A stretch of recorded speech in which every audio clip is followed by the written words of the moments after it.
Toxic shame is an internal separation from ourself. It's where the false self is born and created, and it's also the third stage of what I call the worst day cycle, which I wrote about in my book, Your Journey to Success. Welcome back. In today's video, I'm going to help you transform the emotional misery of toxic shame into emotional mastery by bringing awareness as to how that false self was created in all of us. And I say that, and I mean it, all of us. And it's my life experience. Not a single person on this planet is not struggling with toxic shame, from the least successful to the most successful. And as you learn about the concepts I teach, you see it very clearly. It's like, oh my gosh, it's all of us. Therefore, it's nothing to be ashamed of. It's something we all need to drop the toxic shame around it and just accept. We're all perfectly imperfect. We're in this battle together. Let's get honest about what we're struggling with and bring it into consciousness so we can talk about it and we can all deal with it collectively. So first of all, let's talk about how that false self is created. And it starts with our parents, not because our parents are bad people, but they're perfectly imperfect. They're human, all right? And so unfortunately though, because parents are imperfect, they inadvertently communicate to us in a way that creates this toxic shame. And the way they do that is they can't communicate the difference between doing something imperfect and being imperfect. So all of us as children end up being confused, and we grow up thinking that if we made a mistake, we as a person are a mistake. And this is what creates the false self. So this is why we all become doers and not beers, all right? Because again, there's a mistake between the doing something imperfect and being imperfect. They get skewed. So our parents, when we do something, they make the being us the problem. Instead of the action the problem, we become the problem. And that's what gives birth to all of us being, I call it the Nike philosophy. Everyone's a grinder. Go, gotta go do. You have no worth unless you accomplish something. It is part of being human to do things and achieve things. But our compulsion and our obsession with being doers is a direct result of toxic shame. It is not okay to be. And look at our culture. Very few people can just sit and be. They need to have something going. I talk about this in my book, Your Journey to Success. Can you sit still for 30 seconds? No TV, no phone, no external stimulus at all. Just sit and be. I cannot tell you how many emails and private messages I get from that passage in the book of people going, I couldn't make it 30 seconds. Oh my God, I had no idea. I was so filled with trauma, fear, shame, and denial, which are the 4 stages of the worst day cycle. So that's what happens. We become doers, not beers. And Bradshaw, who to me is one of the best experts on shame, although there's certain people where it's pieces, Bradshaw did a great job of it. He describes it this way: toxic shame is a rupture of the authentic self that necessitates developing a false self. See, when our parents incorrectly correct us, and instead of correcting what we're doing, they send the message that the way we are being is bad, that creates the rupture. All of a sudden in that moment, wow, when I be me, I get in trouble, I get shamed, I get belittled. Instead of our parents communicating what you're doing is perfectly imperfect. Who you are isn't even perfect. It's just flat out imperfect. That's the rupture. In toxic shame, the self becomes an object of its own contempt. Because see, if my parents can't even love me, if they see the being of me as so faulty, we must have contempt for ourselves. Because we have to align with our parents. Our life depends on that connection. So we embody that contempt when they looked at us, when they pointed the finger, when they rolled their eyes, and shame many times is the absence It's neglect. The fact that they didn't even notice us. That creates the contempt. Think of that. The poor child who wasn't even noticed. That's a lot of what shame is. The complete absence of care. Complete neglect. Again, in toxic shame, the self becomes an object of its own contempt. An object that can't be trusted. A toxically shamed person is divided within themselves and must create a false self to cover up, to hide his or her sense of being flawed and defective. You cannot offer yourself to another person if you do not know who you really are. And as I get into kind of 5 characteristics here of the false self, you're going to see how that phrase, you cannot offer yourself to another person if you don't know who you really are. You're going to see the signs of the toxically shamed person, how important that is. A shame-based person will guard against exposing his or her inner self to others, but more significantly, they will guard against exposing themselves to themselves. This is at the heart of toxic shame. People think they know who they are, especially this is the successful, because they have used shame and self-loathing to motivate themselves so they don't feel this feeling of no worth and neglect and shame. And so they can't even see themselves accurately. It's a secret. They're hiding from themselves. They keep themselves so busy achieving, doing, they can't be. It's just too overwhelming to experience those feelings. So let's talk about, I picked 5 characteristics of the false self that gets created through toxic shame. And the first one is that we become doers, not beers. The doing becomes the being. In other words, I don't have value in your eyes or my eyes unless I'm doing. Now you think about life, think of your own life and the people you know. What are most conversations about? What they're doing, right? How they are doing more than anybody else. Everyone's life story is about their doing, not their being. Because what's our being? That's our heart. We can't go there, as we'll talk about in a minute. So everyone's life is about the doing. And that's what we become as toxically shamed people. The doing becomes the being. We only know how to do because to be us was and still is a mistake. The being of us is a mistake. That's what happened to us as children. So what we do determines who we are, therefore we all become doers and we can't just be. And so if you want to prove it to yourself, see if you can last 60 seconds without doing anything, no stimulus at all. I had to learn how to stop doing. And I talk about this in my book, Your Journey to Success, where I was in an apartment at the time and every night I worked on learning how to be because I was a doer. And I would sit and there was a mountain and planes would, it was a flight path. So planes would come over the mountain. It would take about 4 to 6 minutes. I can't remember exactly. I wrote in the book and it was more fresh in my memory then. But as they'd come over the mountain, it'd take 4 to 6 minutes for them to crest the mountain and then disappear behind the roof of the patio of my apartment complex. And so I'd sit there and I would just focus watching that plane, not getting diverted, like my peripheral vision, I could feel and sense and hear other things. I'd allow myself to absorb and be in the moment and all the different sights and sounds, but I'd never take my eyes off of it. And man, you want to talk about the anxiety that comes up and the pain from just sitting there doing nothing. I talked about that too, because when you're a doer, you're all about control. You can't sit still. You got to make it happen. And I tell another story in the book of, I was an Uber driver. Many people don't know that. It wasn't very long ago. I was broke and an Uber driver. And I knew I had to stop doing. And one of the things I would do is I'd drop somebody off and then I'd go, well, I got to go over here. I'll get a ride here. Like I needed money. I was going broke.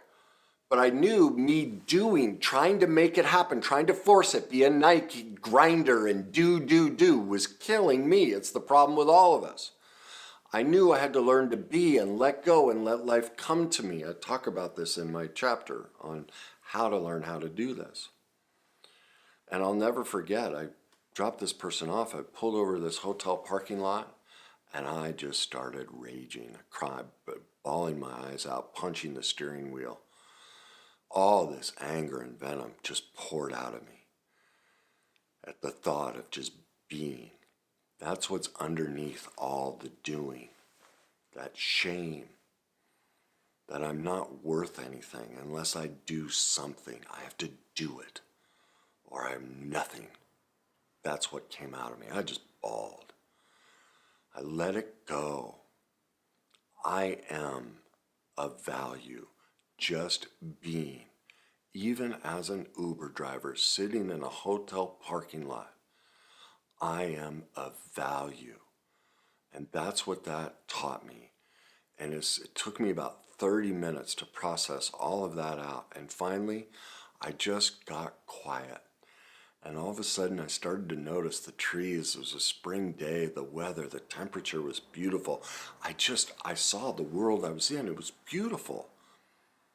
See, with toxic shame, world isn't beautiful unless we do something. And then we do it and it loses its significance like that because we got to be on to the next doing. We can never be. Well, I was finding it. And in that moment, I'm like, oh my God, I don't have to do squat. Like, I don't want another ride. This is beautiful. Look at that tree. Look at the magnificence of the way the light was bouncing off the leaves.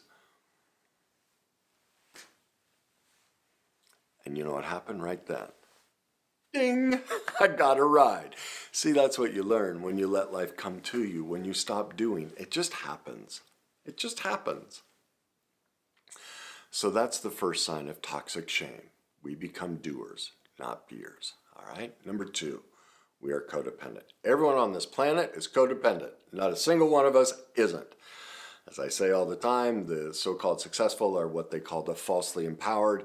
Stay tuned. I'm about to do a really deep series on codependence because most people are completely unaware about the falsely empowered codependent, and so it'll be really groundbreaking for you. But much of toxic shame happens before the age of 3, before conscious awareness. That's what people don't realize. It gets downloaded into us, all right? It's out of our awareness, and it's not just what our parents did to us, but again, it's what they did not do for us, you know? So many times, many of us nowadays are raised by a single parent. We're left alone. We're raised by teachers. We're raised by daycare. Like, it's just an overwhelming prospect in this world to raise a child. And so, and then the fact that we're all perfectly imperfect. And that creates this codependent need. And because many times in these instances, what happened is because our parents were perfectly imperfect and couldn't process their emotions, those got dumped into us. And so you know that phrase we all say that you made me think, feel, or do? Well, this is a direct byproduct of toxic shame. Nobody ever makes us think, feel, or do. And we now have scientific proof of it. I know you guys think, well, not you guys, but many people think that other people make us feel something. It's not true. That's not how emotions work. We create our own emotional condition. I'm going to do some videos on that coming soon because the view that people have about how emotions are made, that, they're instinctive, it's not true. We have new neuroscience that proves most of the things that people think are true and how they run their lives, it's now been proven wrong. And so that's what I try and do. I'm always researching, and we have new neuroscience and new information about how emotions are made. The ways that we've all been raised is wrong. They are not inherent in us. They are something we create within us based on our life experiences. And that's what happened to us. In those moments as a child, when our parents were imperfect, they did actually make us feel. They were our first experiences of seeing, feeling, and doing these things. And we learned in those moments to categorize them. And that's when we learned and became codependent and went, oh, mom, dad, brother, sister, uncle, priest, teacher, whatever, made me think, feel, or do this. That's where we learned codependence. Okay? Again, I'll get more in depth on that in other videos. But I know this is tough to hear, but nobody ever makes us feel anything. We generate and create our own emotions. There aren't even categorized emotions that we all have. These are all learned behaviors that we construct within ourselves. Okay, again, I'll do another video on that at some point, so be patient. The next thing that creates our codependence is, and is a sign of our toxic shame, is we don't know our morals and values, needs and wants, negotiables and non-negotiables. I talk about this all the time because we had to adapt whatever our parents' morals and values were, whatever their needs and wants were, and we couldn't. Look at what happened when we started to say no at age of 2. We got in big trouble, right? Our morals and values need, now some of this is great parenting. Don't get me wrong. I'm not saying if our parents ever stood up to us, they're bad parents. But many times they don't know the difference between communicating to us your actions or your view on this aren't exactly healthy because they don't know theirs. No one taught them this either. So they're just replaying their own trauma history too. All of this stuff just keeps flowing downhill. And so because of that, we are just living our adult lives based on previous. Now, I know some of you will say, well, I do the exact opposite of my parents. Well, you don't realize that's codependence. That's enmeshment, the black sheep who went the opposite direction. They are still owned and controlled by their parents' morals and values. They're just going, I'll do the opposite. Well, do you see? That's not even yours. You're still doing the opposite of theirs. You are dependent on their values to determine yours. It was never yours, even though you went the opposite direction. Again, that's what I mean. We're all codependent.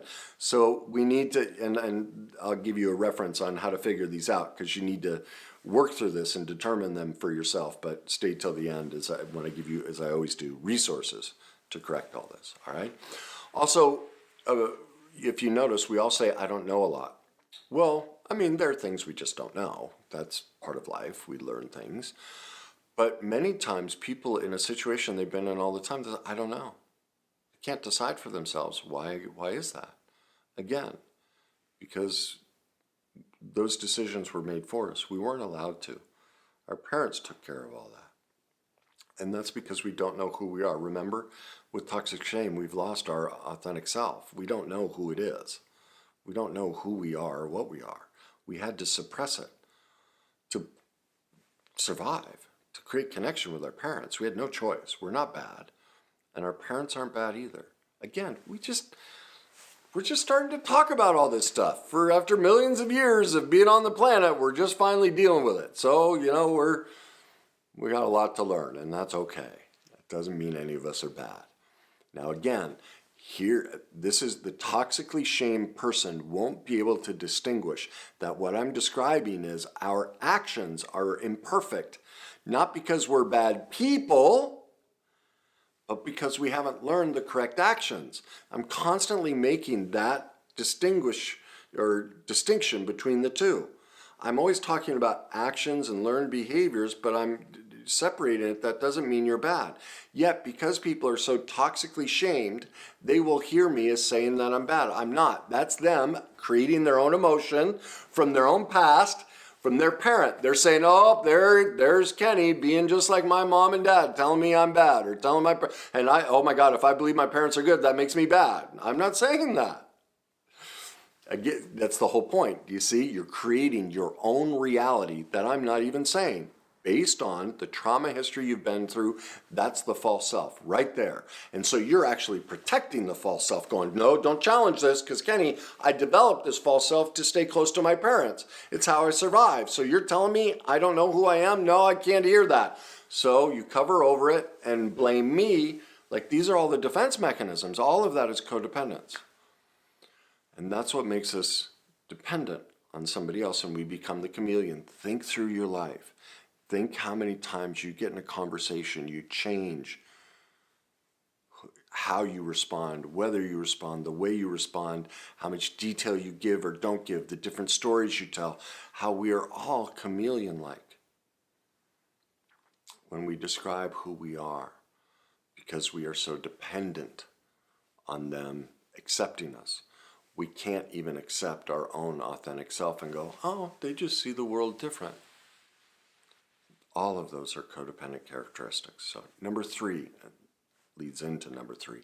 We self-abandon. When we become a chameleon and do all these things, we have lost who we are. And one of the greatest ways that we abandon ourselves is through toxic relationships. I don't know anybody that hasn't experienced toxic relationships. Well, the only reason you experience toxic relationships is because in your childhood you experienced toxic relationships. We pursue the relationship dynamics we had in our childhood. And it just fascinates me how many people will say, I was with a narcissist, but my childhood was perfect. Absolutely impossible. It's not, you cannot do that. That is not how I can't get into the science of how well, read my book. It's all in my book. We become what we learn. And so if you've been in toxic relationships, you were shamed. You are stuck in toxic shame. That's why you did it. Well, we all have. Because remember what Bradshaw said, we're incapable of intimacy. We can't connect. Because we couldn't connect to ourselves, and we couldn't connect to our parents, because they couldn't connect with us. So we don't know how. We don't know how. Another way we self-abandon is through addiction. Well, nearly everyone on this planet is addicted to something.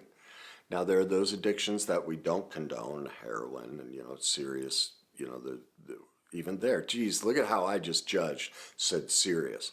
They're all serious. They're all self-abandonment. But we condone some, like work. Oh, no, work's not an addiction. Work is good for me. Working out is good for me. Animals, pets, those are good for me. Food's good for me. Yeah. We have all these addictions that we condone and say, oh, those aren't that big of a deal. Alcohol is really condoned now. Like all of these, that's what we've done with weight issues.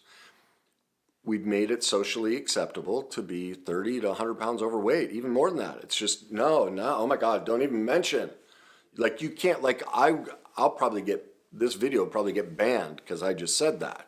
Somebody's going to file a complaint that I just triggered them and shamed them and did all this stuff. Well, no, you did that to yourself. That's not me. That's based on your own history. I don't have the power to make you feel anything. If you have a negative reaction to what I say, you are creating that within yourself. Again, I'll do videos on how emotions work so you can understand that none of us, every emotion you experience, you are creating in yourself. It's how our brain and bodies work. Nobody ever makes us feel anything. All right? So, getting back to addiction, sugar, social media, rage, all of these things, this is a result of toxic shame, self-abandonment. Number 4 is we blame. There's an inability to take ownership, and so we blame others. We do that by saying, you made me think, feel, or do. You'll see that in relationships. When people describe their relationship history, they'll always talk about how the other person was to blame. We also blame ourselves. 2 phrases that I hear everybody use nonstop that are key indicators of toxic shame are should and could. I should have done this. I could have done that. That's blaming ourselves. It's just not true. If you should have done it, or if you could have done it, you would have. But you were incapable of it at the time. And so that's that child right there. That's the message of the child, the replaying of the parent within the child saying, you shouldn't have done that. You could have done better. Who you are is bad. You, child, are to blame. That's what should and could are. You are to blame. Your parents sent you that message. That's heartbreaking that we all get stuck saying those things to ourselves, but that's where it comes from. Finally, number 5, secrecy. We hide who we are. Brene Brown talks about this the best.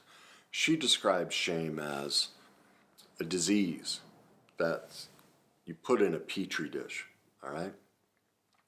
Now, if you take a virus like that, like shame, or a virus in general, and you put it in a petri dish and you put it in the dark, it explodes. It consumes the whole petri dish. When you bring it out into light, it dissolves. The light heals it. But how do we all live our lives? Almost in complete secrecy. Teal Swan talks about this. She talks about shame beautifully too. That's another person. If her book where she talks of some of her stuff I don't agree with, but her description of shame is beautiful, and she talks about cover emotions. And this is one of the ways we hide who we are. I mean, I've talked about this too. Anger is just a mask for fear. Whenever someone is angry, literally, remember, anger is fear, and fear is always one of three things: the fear of rejection, inadequacy, or powerlessness. So whenever you see somebody angry, literally what you're seeing is a 2, 4, 6, 8, 10, 12-year-old child filled with toxic shame, screaming at you at the top of their lungs, saying, please, please don't find out how inadequate and powerless I feel right now, and by God, don't you dare reject me. That's what the anger is covering. That's their fear. So it's covering inadequacy, powerlessness, and a fear of rejection, low self-esteem, tremendous pain. Other covers that she talks about is hatred hiding hurt, and anger, well, I just said anger hiding fear, rage hiding powerlessness. When we're numb, well, she uses blank and shock and confusion. To me, numb is dissociative. It's we want to leave the world. And, you know, they show that 70% of the population doesn't feel. We're all numb from toxic shame. We can't even deal with what we're feeling. It's too overwhelming. So we've left our body, all right? Also, with that toxic shame, when we hide like that, we can't share who we are. We can't be in relationship. We can't share our perfect imperfections. Think about it. What do we want when somebody screws up? We just want them to own it, because in the background, we all know, yep, I do that. Like, look at what's happening with politicians. Like, whether you like Trump or not, when all of his stuff came out, you know, of how he treated women before the election, he still got elected because most people are like, yep, I do that too. What about Clinton 20 years earlier? His affair. Everyone's going, well, I cheat all the time too, so I don't really care about his affair. But see, we're all doing it in secret. That's why you got, oh my God, how do they put up with this? Well, because everyone's doing it in secret. We all have, like, think through your life. How many things are you doing secretly? How many addictions and little things do you do that you don't let anyone know about? We all have secrets. That's part of what I had to learn. That's why I'm so open with what a train wreck I am, and all my addictions and all my struggles. And I use them to teach this process, because I had to learn to take that petri dish out of the dark and bring it into the light and go, look, this is me. It's all of me. There's nothing wrong. And so I get, I'll be honest, I get afraid all the time that I'm going to be canceled, that the things I say, somebody's going to freak out. Well, the truth, like, I could go through each video and I could point out, oh my gosh, why did I say that? That's probably scientifically incorrect or wrong. Like, I make mistakes in every one of my videos that could cause me nothing but trouble, and I leave them in. You know why? Because we all make mistakes. But toxic shame says, no, you can't make mistakes. So all this canceling that's going on, Joe Rogan and everything, is people, because of their own internal shame, they're projecting it, saying, you're bad. It's their own self-loathing that they're taking out on somebody else. Well, I'm not going to play into that. So when I get more exposure and people start doing that to me, I'm just going to go, yeah, I'm imperfect. I screwed up. I'm not going to make excuses. I'll just go, yeah, and it's okay that I screw up. And I'm sad that you can't accept your screwing up, because your anger at me is actually your loathing of yourself. Do you see that? Because you screw up just as much as I do. This is about us. It's not about me. We share this, but you want to make it about me. but you're making it about me shows me it's about you.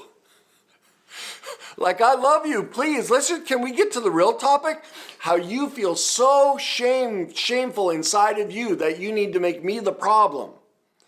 Let's talk about that. Now let's share equally and openly. Let's take that virus out of the closet and share it with each other. How we're both perfectly imperfect and we're both toxically shame-based. Like, you can share it with me. Because obviously, you're seeing from all my stuff, I'm pretty messed up. Well, so are you. Why don't we just hug it out and accept each other for that instead of trying to cancel each other?